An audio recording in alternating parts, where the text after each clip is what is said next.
ನಿಮ್ಮ ಹಳೆಯ ಚಿನ್ನದ ಒಡವೆನ ಅಧಿಕ ಬೆಲೆಗೆ ಮಾರಬೇಕೆ?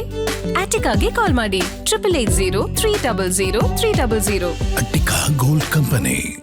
ಮಾಜಿ ಮುಖ್ಯಮಂತ್ರಿ ಸಿದ್ದರಾಮಯ್ಯನವರು ಸಿಎಂ ಸ್ಥಾನದಿಂದ ಕೆಳಗಿಳಿತಾ ಇದ್ದಂತೆ ಏನಾಗಿದೆ ಅವರಿಗೆ ಅನ್ನುವಂತ ಚರ್ಚೆಗಳು ಸಾರ್ವಜನಿಕ ವಲಯದಲ್ಲಿ ಮಾತ್ರ ಅಲ್ಲ, ರಾಜ್ಯ ರಾಜಕೀಯವಾಗಿ ಕೂಡ ಆಗ್ತಾ ಇದೆ. ಕಾರಣ ಸಿದ್ದರಾಮಯ್ಯನವ್ರನ್ನ ಮಾಸ್ ಲೀಡರ್ ಅಂತಾರೆ, ಸಖತ್ ಆಕ್ಟಿವ್ ಆಗಿರುವಂತಹ ನಾಯಕ. ಬಟ್ ಈಗ ಸಿಎಂ ಸ್ಥಾನದಿಂದ ಕೆಳಗಿಳಿತಾ ಇದ್ದಂತೆ ಸೈಲೆಂಟ್ ಆಗಿರೋದು ಯಾಕೆ? ಕಂಪ್ಲೀಟ್ ಆಗಿ ಸಿಎಂ ಸ್ಥಾನದಿಂದ ಮಾತ್ರ ಅಲ್ಲ, ರಾಜ್ಯ ರಾಜಕೀಯದಿಂದಲೇ ದೂರ ಸರಿತಾ ಇದ್ದಾರಾ ಸಿದ್ದರಾಮಯ್ಯನವರು? ಇಂಥ ಚರ್ಚೆಗಳು ಸಾರ್ವಜನಿಕ ವಲಯದಲ್ಲಿ ಸೇರಿದಂತೆ ರಾಜ್ಯ ರಾಜಕೀಯವಾಗಿ ಕೂಡ ಆಗ್ತಾ ಇದೆ. ಕಾರಣ ಸಿದ್ದರಾಮಯ್ಯನವರು ಎಲ್ಲೂ ಕೂಡ ಆಕ್ಟಿವ್ ಆಗಿಲ್ವಾ, ಎಲ್ಲೂ ಕೂಡ ಕಾಣಿಸ್ತಿಲ್ವಲ್ಲ, ಯಾಕೆ? ಸಿದ್ದರಾಮಯ್ಯನವ್ರಿಗೆ ಏನಾಗಿದೆ ಅನ್ನುವಂತಹ ಪ್ರಶ್ನೆಗಳು ಬಹುತೇಕರನ್ನ ಕಾಡ್ತಾ ಇದೆ. ಹಾಗಾದ್ರೆ ಸಿದ್ದರಾಮಯ್ಯನವರ ನಿರ್ಧಾರ ಏನು? ಏನಾಗ್ತಾ ಇದೆ ಸಿದ್ದರಾಮಯ್ಯನವರ ವಿಚಾರದಲ್ಲಿ? ಸಿಎಂ ಸ್ಥಾನಕ್ಕೆ ರಾಜೀನಾಮೆ ಬಳಿಕ ಸಿದ್ದರಾಮಯ್ಯನವರಿಗೆ ಏನಾಯ್ತು ಅನ್ನೋ ಪ್ರಶ್ನೆ ರಾಜ್ಯ ರಾಜಕೀಯದಿಂದ ಸಂಪೂರ್ಣವಾಗಿ ಹಿಂದೆ ಸರಿದು ಬಿಟ್ರ?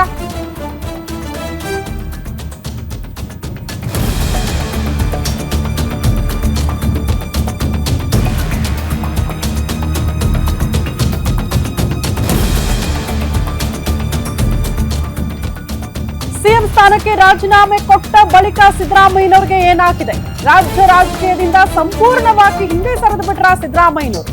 2028ರ ಚುನಾವಣೆಯಲ್ಲೂ ಕೂಡ ತೆರೆ ಮರೆಗೆ ಸರಿದು ಬಿಡ್ತಾರಾ? ಮಾಜಿ ಮುಖ್ಯಮಂತ್ರಿ ಸೈಲೆಂಟ್ ಆಗಿರೋ ಬಗ್ಗೆ ರಾಜ್ಯ ನಾಯಕರು ಹೇಳೋದೇನು ಅಸಲಿಗೆ? ಗ್ಯಾರಂಟಿ ನ್ಯೂಸ್ ನಲ್ಲಿ ಸಿದ್ದರಾಮಯ್ಯ ಸೈಲೆಂಟ್ ಸೀಕ್ರೆಟ್ ನ ಎಕ್ಸ್ಕ್ಲೂಸಿವ್ ಮಾಹಿತಿಯನ್ನ ನಿಮ್ಮ ಮುಂದೆ ಇಡ್ತಾ ಇದ್ದೀವಿ. ಸಿದ್ದರಾಮಯ್ಯನವರ ಆಪ್ತರು, ಸಿದ್ದರಾಮಯ್ಯನವರ ಅಭಿಮಾನಿಗಳು, ಕಾಂಗ್ರೆಸ್ ಪಕ್ಷದ ಕಾರ್ಯಕರ್ತರು, ನಾಯಕರು ಸೇರಿದಂತೆ ನೋಡಲೇಬೇಕಾಗಿರುವ ಸ್ಟೋರಿ. ಕಾರಣ ಸಿದ್ದರಾಮಯ್ಯನವರು ಜಸ್ಟ್ ಸಿಎಂ ಸ್ಥಾನದಿಂದ ಕೆಳಗಿಳಿದಿಲ್ಲ, ರಾಜ್ಯ ರಾಜಕೀಯದಲ್ಲಿ ಅವರ ವರ್ಚಸ್ಸು, ನಿಲುವು ನಿರ್ಧಾರಗಳು ಕೂಡ ಬದಲಾಗಿ ಹೋಗಿದೆಯಾ ಅನ್ನುವಂತಹ ಪ್ರಶ್ನೆಗೆ ಉತ್ತರ ಇಲ್ಲಿದೆ. ಸಿಎಂ ಸ್ಥಾನಕ್ಕೆ ರಾಜೀನಾಮೆ ಬಳಿಕ ಸಿದ್ದರಾಮಯ್ಯನವರು ಕಂಪ್ಲೀಟ್ ಆಗಿ ಸೈಲೆಂಟ್ ಆಗಿ ಹೋಗಿದ್ದಾರೆ. ಅದನ್ನ ಅವರ ಆಪ್ತರು ಕೂಡ ಒಪ್ಪಿಕೊಳ್ತಿದ್ದಾರೆ. ಕಾವೇರಿಯಲ್ಲೇ ಠಿಕಾಣಿ ಹೂಡಿಬಿಟ್ಟಿದ್ದಾರೆ ಮಾಜಿ ಮುಖ್ಯಮಂತ್ರಿ ಸಿದ್ದರಾಮಯ್ಯನವರು. ಸಿದ್ದರಾಮಯ್ಯ ಸೈಲೆಂಟ್ ಬಗ್ಗೆ ಕಾಂಗ್ರೆಸ್ ನಾಯಕರು ತೀವ್ರ ಅಸಮಾಧಾನ ಹೊರಹಾಕ್ತಿದ್ದಾರೆ. ಸಿದ್ದರಾಮಯ್ಯ ಭೇಟಿ ಮಾಡಿರುವ ಉತ್ತರ ಕರ್ನಾಟಕ ಭಾಗದ ನಾಯಕರು ಸ್ವಲ್ಪ ಆಕ್ಟಿವ್ ಆಗಿರಿ ಸರ್ ಅಂತ, ಚುನಾವಣಾ ರಾಜಕಾರಣ ಬಿಡಬೇಡಿ, 2028ಕ್ಕೆ ಸ್ಪರ್ಧೆ ಮಾಡಿ ಅಂತ ಹೇಳಿದ್ದಾರಂತೆ.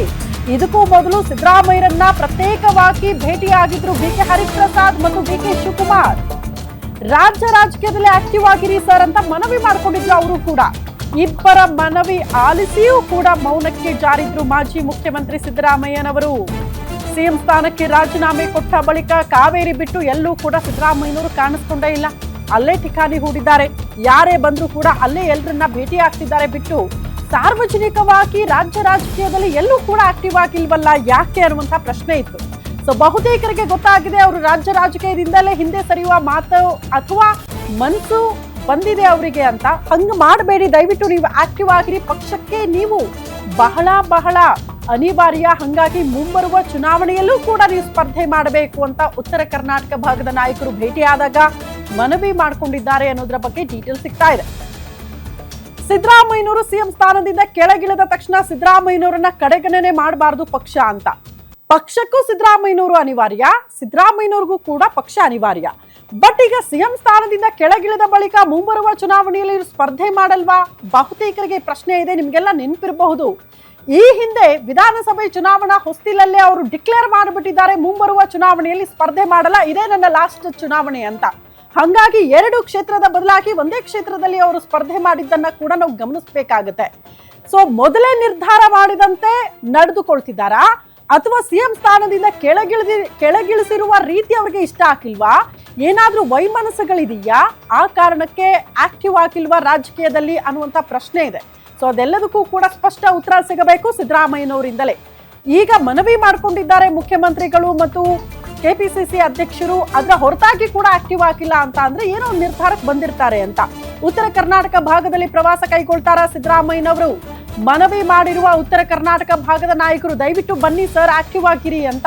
ಉತ್ತರ ಕರ್ನಾಟಕದಲ್ಲಿ ನೀವು ಪ್ರವಾಸ ಮಾಡದಿದ್ರೆ ಬಹಳ ಕಷ್ಟ ಆಗುತ್ತೆ ಪಕ್ಷಕ್ಕೆ ಅಂತ ಹೇಳಿದ್ದಾರಂತೆ ನಾಯಕರು. 2028ರ ಚುನಾವಣೆಯಲ್ಲಿ ನಾವು ಸೋಲೋದು ಖಚಿತ, ಹೀಗಾಗಿ ನೀವು ಉತ್ತರ ಕರ್ನಾಟಕ ಭಾಗದ ಪ್ರವಾಸ ಮಾಡಬೇಕು, ಪಕ್ಷಕ್ಕೆ ಒಂದು ಬೂಸ್ಟರ್ ಡೋಸ್ ಕೊಡಬೇಕು. ಉತ್ತರ ಕರ್ನಾಟಕ ಭಾಗದ ನಾಯಕರು ಇಷ್ಟೆಲ್ಲ ಒತ್ತಡ ಹಾಕಿದ್ದಾರೆ ಸಿದ್ದರಾಮಯ್ಯನವರ ಮೇಲೆ. ಸಿದ್ದರಾಮಯ್ಯನವರು ಇಫ್ ಸಪೋಸ್ ಆಕ್ಟಿವ್ ಆಗಿಲ್ಲ ಮುಂಬರುವ ಚುನಾವಣೆಯಲ್ಲಿ ಅವರ ಮುಂದಾಳತ್ವದಲ್ಲಿ ಚುನಾವಣೆಯನ್ನ ಫೇಸ್ ಮಾಡದೆ ಹೋದ್ರೆ ನಾವು ಬಹಳ ಕಷ್ಟ ಆಗುತ್ತೆ ಅನ್ನೋದು ಬಹುತೇಕ ನಾಯಕರಿಗೆ ಗೊತ್ತು. ಹೌದು, ಡಿ ಕೆ ಶಿವಕುಮಾರ್ ಅವರು ಒಬ್ಬ ಯುವ ನಾಯಕ, ಅತಿ ದೊಡ್ಡ ಫೇಸ್ ಹಾಕಿದ್ದಾರೆ ಮತ್ತು ಪಕ್ಷಕ್ಕಾಗಿ ಅವರು ಕೂಡ ದುಡಿದಿದ್ದಾರೆ, ಕೆಲಸ ಮಾಡಿದ್ದಾರೆ. ಅವರಿಗೆ ಸಿಎಂ ಪಟ್ಟ ಸಿಕ್ಕಿದ್ರಲ್ಲಿ ಯಾರಿಗೂ ಕೂಡ ಎರಡು ಮಾತಿಲ್ಲ ಮತ್ತು ಅಪಸ್ವರಗಳು ಕೂಡ ಇಲ್ಲ. ಬಟ್ ಬಹುತೇಕ ಭಾಗಗಳಲ್ಲಿ ಸಿದ್ದರಾಮಯ್ಯನವರ ವರ್ಚಸ್ಸು ಪಕ್ಷಕ್ಕೆ ಲಾಭ ತಂದು ಕೊಡುತ್ತೆ. ಅಹಿಂದ ವರ್ಗ ಅಂತ ಹೇಳ್ತಾರಲ್ಲ, ಆ ಅಹಿಂದ ವರ್ಗ ಕಂಪ್ಲೀಟ್ ಆಗಿ ಕಾಂಗ್ರೆಸ್ ಜೊತೆಗೆ ನಿಲ್ಲೋದಕ್ಕೆ ಸಿದ್ದರಾಮಯ್ಯನವರ ಕಾರಣ ಅನ್ನುವಂತಹ ವಿಚಾರಗಳಿದೆಯಲ್ಲ. ಈಗ ಸಿದ್ದರಾಮಯ್ಯನವರು ಸೈಡ್ ಲೈನ್ ಆಗ್ಬಿಟ್ರೆ, ಪಕ್ಷದಿಂದ ದೂರ ಆಗೋದ್ರೆ ಅದು ಮುಂಬರುವ ಚುನಾವಣೆಯಲ್ಲಿ ಹೊಡೆತ ಬೀಳಬಹುದು ಪಕ್ಷಕ್ಕೆ ಅನ್ನೋದನ್ನ ಬಹುತೇಕರ ನಾಯಕರು ಅರ್ಥ ಮಾಡ್ಕೊಂಡಿದ್ದಾರೆ. ಹಂಗಾಗಿ ಸಿದ್ದರಾಮಯ್ಯರನ್ನ ಭೇಟಿ ಮಾಡೋದು, ಮನವಿ ಮಾಡ್ಕೊಳ್ಳೋದು, ಬನ್ನಿ ಸರ್ ನಿಮ್ಮ ಅವಶ್ಯಕತೆ ಪಕ್ಷದಲ್ಲಿದೆ ಅಂತ. ರಾಜ್ಯ ನಾಯಕರನ್ನ ಬಿಡಿ, ಇನ್ಫ್ಯಾಕ್ಟ್ ಕಾಂಗ್ರೆಸ್ನ ಹೈಕಮಾಂಡ್ ವರಿಷ್ಠರು ಕೂಡ ಅದನ್ನೇ ಹೇಳಿರೋದು ಸಿದ್ದರಾಮಯ್ಯನವ್ರಿಗೆ. ನೀವು ಸಿಎಂ ಸ್ಥಾನ ತ್ಯಾಗ ಮಾಡಿದ ತಕ್ಷಣ ನಿಮ್ಮನ್ನ ಪಕ್ಷ ಕಡೆಗಣನೆ ಮಾಡುತ್ತೆ ಅಂತಲ್ಲ, ಪಕ್ಷಕ್ಕೆ ನೀವು ಅನಿವಾರ್ಯ, ಪಕ್ಷಕ್ಕೆ ನಿಮ್ಮ ಅನಿವಾರ್ಯತೆ ಇದೆ, ಹಂಗಾಗಿ ಕೆಲಸ ಮಾಡಿ ಒಗ್ಗಟ್ಟಾಗಿ ಅನ್ನುವಂಥ ಸೂಚನೆನೇ ಕೊಟ್ಟಿರೋದು. ಅದಾಗಿಯೂ ಕೂಡ ಯಾಕೆ ಸಿದ್ದರಾಮಯ್ಯನವರು ಇಷ್ಟು ಮೌನಕ್ಕೆ ಜಾರಿದ್ದಾರೆ ಅನ್ನೋದೇ ಅತಿ ದೊಡ್ಡ ಪ್ರಶ್ನೆ ಆಗ್ತಾ ಇದೆ.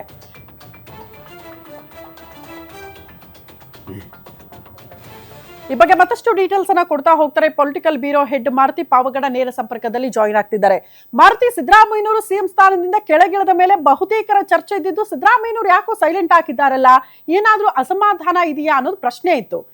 ಮೋಸ್ಟ್ಲಿ ರಾಜ್ಯ ರಾಜಕೀಯದಿಂದ ಹಿಂದೆ ಸರಿಯುವ ಮನಸ್ಥಿತಿಗೆ ಬಂದಿದ್ದಾರಾ ಸಿದ್ದರಾಮಯ್ಯನವರು ಅನ್ನೋದು ಪ್ರಶ್ನೆ.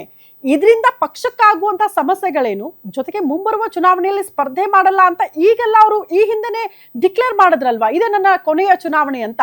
ಸೊ ಇದರಿಂದ ಪಕ್ಷಕ್ಕೆ ಯಾವ ರೀತಿ ಸಮಸ್ಯೆಗಳಾಗಬಹುದು ಅಂತ ಈಗ ಸಿದ್ದರಾಮಯ್ಯನವರು ಅನಿವಾರ್ಯನ ಪಕ್ಷಕ್ಕೆ ಅಂತ. ಇಲ್ಲ, ಪ್ರಸ್ತುತ ರಾಜಕೀಯವನ್ನ ನೋಡ್ತಾ ಇದ್ರೆ, ಕಾಂಗ್ರೆಸ್ನ ರಾಜಕೀಯವನ್ನು ನೋಡ್ತಾ ಇದ್ರೆ ಮುಂದಿನ ಚುನಾವಣೆಗೂ ಕೂಡ ಸಿದ್ದರಾಮಯ್ಯ ಅವರ ಅನಿವಾರ್ಯತೆ ಎದ್ದು ಕಾಣಿಸ್ತಾ ಇದೆ.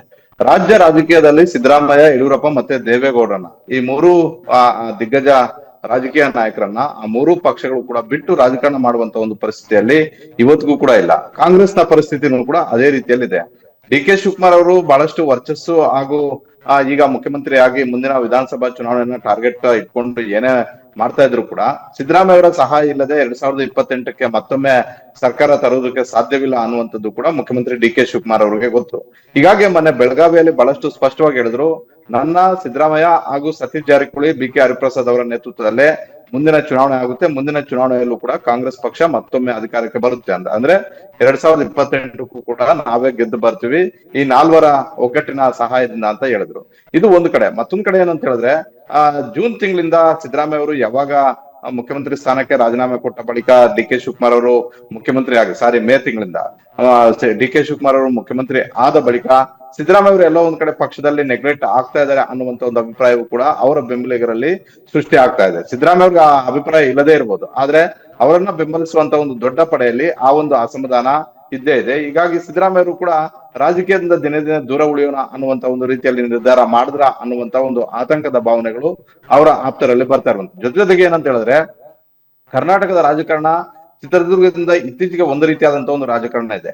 ಚಿತ್ರದುರ್ಗದ ಬಳಿಕ ಬರುವಂತಹ ಉತ್ತರ ಕರ್ನಾಟಕ, ಮಧ್ಯ ಕರ್ನಾಟಕ, ಕಿತ್ತೂರು ಕರ್ನಾಟಕ, ಕಲ್ಯಾಣ ಕರ್ನಾಟಕದಲ್ಲಿ ಅಲ್ಲಿ ಒಂದು ರೀತಿಯಾದಂತಹ ಒಂದು ರಾಜಕೀಯ. ಅಲ್ಲಿ ಲಿಂಗಾಯತ ಮತ್ತೆ ಕುರುಬ ಸಮುದಾಯದ ಹಾಗೂ ಮುಸ್ಲಿಂ ಸಮುದಾಯದ ಮತಗಳೇ ಬಹಳಷ್ಟು ನಿರ್ಣಾಯಕ. ಈ ಮೂರು ಸಮುದಾಯಗಳನ್ನ ಯಾವ ಅಭ್ಯರ್ಥಿ ಹಿಡಿದಿಟ್ಕೊಳ್ತಾನೋ ಆ ಅಭ್ಯರ್ಥಿ ವಿಧಾನಸಭೆಯನ್ನ ಪ್ರವೇಶ ಮಾಡ್ತಾನೆ.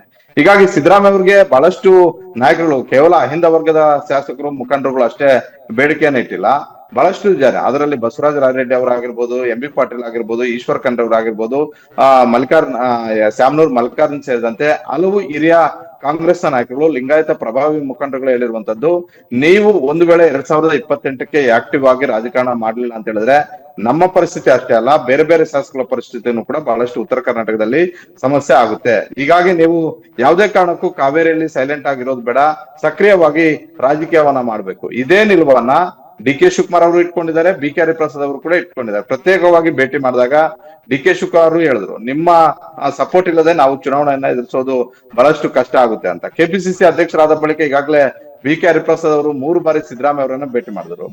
ಸಿದ್ದರಾಮಯ್ಯ ಅವರನ್ನ ಯಾಕೆ ಪದೇ ಪದೇ ಹಿರಿಯ ನಾಯಕರು ಭೇಟಿ ಮಾಡ್ತಿದ್ದಾರೆ ಅಂತ ಹೇಳಿದ್ರೆ, ಸಿದ್ದರಾಮಯ್ಯ ಅವರ ಸಪೋರ್ಟ್ ಇಲ್ಲದೆ ಬರ್ತಾ ಇರುವಂತಹ ಸ್ಥಳೀಯ ಸಂಸ್ಥೆಗಳ ಚುನಾವಣೆ ಆಗಿರ್ಬೋದು, 28ರ ವಿಧಾನಸಭಾ ಚುನಾವಣೆ ಆಗಿರ್ಬೋದು, ಇವು ಎದುರಿಸೋದು ಕಷ್ಟ ಅಂತ.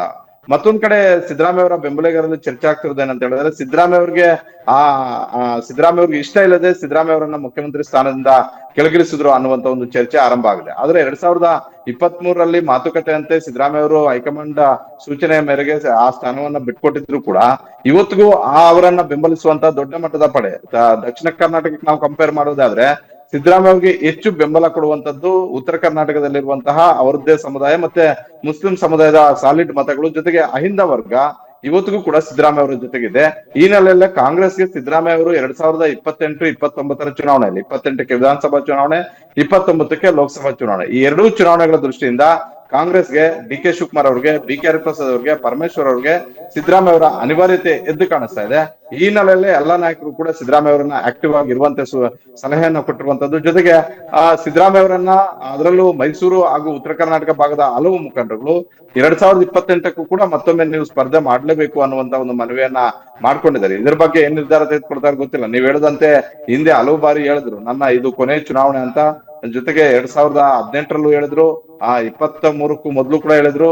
ಆದ್ರೆ ಕೆಲವೊಂದು ಅನಿವಾರ್ಯ ಸಂದರ್ಭಗಳಲ್ಲಿ ಅದನ್ನ ಬದಲಾವಣೆ ಮಾಡ್ಕೊಳ್ತಾ ಇದ್ದೀನಿ ಅನ್ನುವಂಥದ್ದನ್ನ ವಿಧಾನಸಭೆ ಒಳಗಡೆನೆ ಹೇಳಿದ್ರು. ಈಗ ಯಡಿಯೂರಪ್ಪ, ಸಿದ್ದರಾಮಯ್ಯ ಮತ್ತೆ ದೇವೇಗೌಡರ ಈ ಹೇಳಿಕೆಗಳನ್ನ ಬಹಳಷ್ಟು ಗಂಭೀರವಾಗಿ ತೆಗೆದುಕೊಳ್ಬೇಕಾಗಿಲ್ಲ. ಇದು ಕೊನೆ ಚುನಾವಣೆ ಅಂತ ಬಹಳಷ್ಟು 4-5 ಬಾರಿ ಹೇಳಿದ್ರು. ಯಡಿಯೂರಪ್ಪ ಕಡಿಮೆ ಹೇಳಿರ್ಬೋದು, ಸಿದ್ದರಾಮಯ್ಯ ಮತ್ತೆ ದೇವೇಗೌಡರು ಬಹಳಷ್ಟು ಬಾರಿ ನನ್ನ ಕೊನೆ ಚುನಾವಣೆ ಅಂತ ಹೇಳಿದ್ರು. ಆದ್ರೆ ಬೆಂಬಲಿಗರು ಅವರನ್ನ ಬಿಡ್ಲಿಲ್ಲ. ಬೆಂಬಲಿಗರು ಹಾಗೂ ಅವರು ರಾಜಕೀಯ ಹಿತದೃಷ್ಟಿಯಿಂದ ಅದನ್ನ ಮುಂದುವರಿಸಿದ್ದಾರೆ. ಈ ಬಾರಿನೂ ಕೂಡ ಆ ರೀತಿಯಾದ ಬೆಳವಣಿಗೆಗಳು ಆದ್ರೂ ಕೂಡ ಆಶ್ಚರ್ಯ ಇಲ್ಲ. ಹೀಗಾಗಿ ಇಷ್ಟು ದಿನಗಳ ಕಾಲ ಸೈಲೆಂಟ್ ಆಗಿದ್ದಂತಹ ಸಿದ್ದರಾಮಯ್ಯ ಅವರು ಮುಂದಿನ ತಿಂಗಳಿಂದ ಉತ್ತರ ಕರ್ನಾಟಕದಿಂದಲೇ ಅಹಿಂದ ಸಂಘಟನೆ ಮಾಡೋದಕ್ಕೆ ಪ್ರವಾಸವನ್ನ ಮಾಡ್ತಾ ಇದ್ದಾರೆ ಅನ್ನುವಂತ ಒಂದು ಎಕ್ಸ್ಕ್ಲೂಸಿವ್ ಮಾಹಿತಿ ಗ್ಯಾರಂಟಿ ನ್ಯೂಸ್ಗೆ ಸಿಕ್ಕಿರುವಂತದ್ದು. ಓಕೆ ಮಾರುತಿ, ಧನ್ಯವಾದಗಳು ತಮ್ಮೆಲ್ಲ ಮಾಹಿತಿಗೆ.